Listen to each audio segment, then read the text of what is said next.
कोण होतीस तू काय झालीस तू मालिकेतील कावेरीची खरी जीवन कहाणी।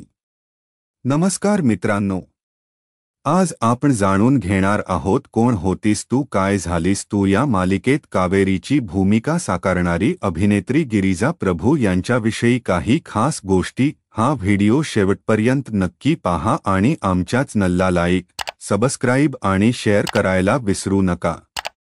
गिरिजा प्रभू यांचे खरे नाव गिरिजा प्रभू, टोपणनाव गोरी आणि कावेरी। जन्मतारीख 27 नोव्हेंबर 2000। वय सध्या त्या 25 वर्षांच्या आहे। धर्म हिंदू। गिरिजा प्रभू या सध्या अविवाहित आहे।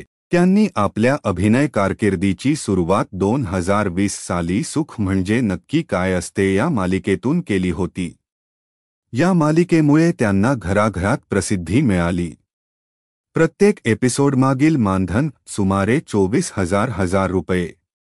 शिक्षण गिरिजा प्रभू यांनी BA ग्रॅज्युएट पदवी मिळवली आहे। गिरिजाच्या आवडीचे रंग निळा आणि गुलाबी।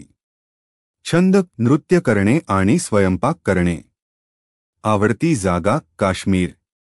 आवडते खाद्यपदार्थ आलू पराठा।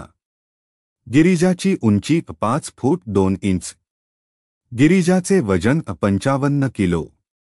व्यवसाय गिरिजा प्रभू एक मॉडेल आणि अभिनेत्री आहे। एकूण संपत्ती अंदाजे 60 ते 70 लाख रुपये। गिरिजाचा खाजगी परिवार गिरिजाचे आईवडील आणि एक भाऊ आहे। ती आपल्या कुटुंबाशी फार जुळलेली आहे आणि त्यांना वेळ देणे तिला नेहमी प्रिय वाटते। मित्रांनो, गिरिजा प्रभू यांनी खूप कमी वेळात मोठे यश मिळवले आहे। त्यांची मेहनत, चिकाटी आणि अभिनय कौशल्यामुळे त्या आज लाखो प्रेक्षकांच्या हृदयात घर करून बसल्या आहेत। जर तुम्हाला गिरिजा प्रभू यांची ही माहिती आवडली असेल तर कृपया व्हिडिओला लाईक करा, तुमच्या मित्रांसोबत शेअर करा आणि अशाच खास माहितीपूर्ण व्हिडिओसाठी आमच्या चॅनलला सबस्क्राइब करायला विसरू नका। धन्यवाद।